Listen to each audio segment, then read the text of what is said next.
Hi friends, welcome to KR rangoli and recipes. ఈరోజు మీరు చూడబోయే రెసిపీ మెంతికూర చిక్కుడుకాయ కర్రీ. మామూలుగా చిక్కుడుకాయ కర్రీ చేసుకుంటాం కదా, దాంట్లో మెంతికూర కూడా వేసుకుంటే టేస్ట్ చాలా బాగుంటుంది. ఎలా చేయాలో చూసేద్దాం. ముందుగా స్టవ్ ఆన్ చేసి దానిపైన ఒక బౌల్ పెట్టి 1.5 టేబుల్ స్పూన్ ఆయిల్ వేసుకుందాం. దీంట్లో కొన్ని ఆవాలు, జీలకర్ర, అదేవిధంగా పచ్చిమిర్చి, అల్లం వెల్లుల్లి పేస్ట్, పసుపు వేసుకుందాం. ఒకసారి ఇలా చక్కగా కలిపి ఆ తర్వాత మెంతికూర వేసేసుకుందాం. ఈ విధంగా మెంతికూర వేసుకున్న తర్వాత అన్నీ కలిసేలా ఒకసారి చక్కగా కలుపుకుందాం.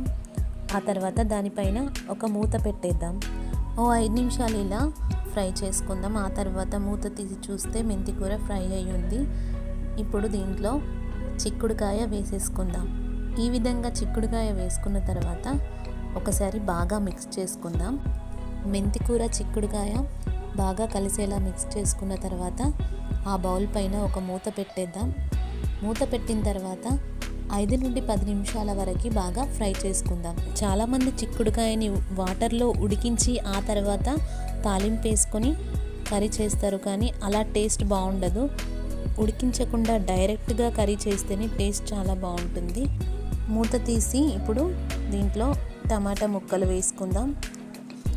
నేను 3 మీడియం సైజ్ టమాటాలు తీసుకున్నాను. ఇప్పుడు వీటన్నిటిని ఒకసారి బాగా మిక్స్ చేసుకుందాం. ఇలా మిక్స్ చేసుకున్న తర్వాత దీనిపైన మూత పెట్టి మళ్ళీ కొద్దిసేపు ఉడికించుకుందాం. ఇప్పుడు దీంట్లో టేస్ట్కి సరిపడా సాల్ట్ వేసుకుందాం. అదేవిధంగా కొద్దిగా నువ్వుల పొడి వేసుకుందాం. ఒకసారి ఇలా బాగా కలిపి ఆ తర్వాత దీంట్లో టేస్ట్కి సరిపడా కారం వేసుకుందాం. ఆల్రెడీ పచ్చిమిర్చి వేసాను కాబట్టి నేను 1 స్పూన్ కారం వేసుకున్నాను.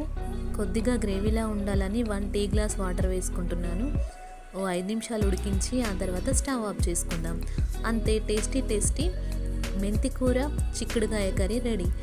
ఈ వీడియో మీకు నచ్చిందని అనుకుంటున్నాను ఫ్రెండ్స్. నచ్చితే లైక్ చేయండి, షేర్ చేయండి, కామెంట్ చేయండి. మన ఛానల్ని ఫస్ట్ టైం చూసిన వాళ్ళైతే సబ్స్క్రైబ్ చేసుకోండి. Thank you for watching.